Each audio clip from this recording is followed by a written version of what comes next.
这是上期制作的阿信包，深受好评。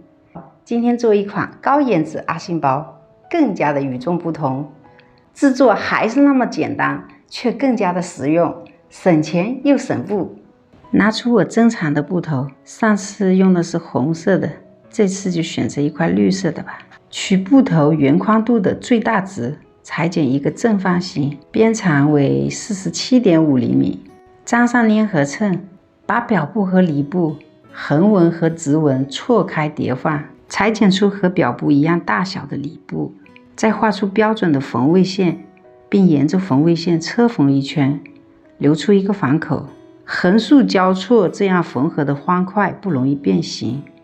车缝好，剪去4个尖角，并把它翻出，再用锥子把尖角挑出，熨烫整理。再把小口用长针法缝合，在正方形上画一条对角线，分成3等份，向内折叠熨烫。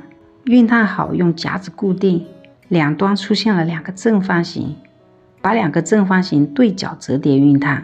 在端头量径1.5厘米，画一直线，并车缝，作为穿绳通道。然后把3等份的重叠部分或机缝或手缝，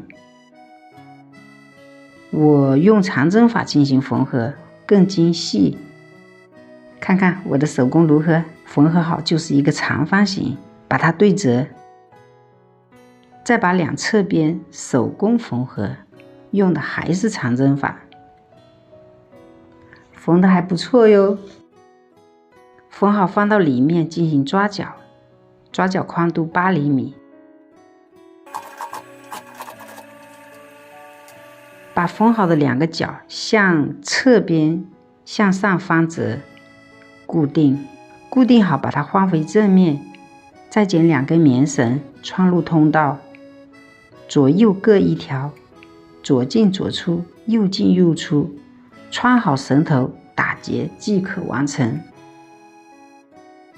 一块小布头就能制作如此漂亮的阿信包，您更喜欢哪一个呢？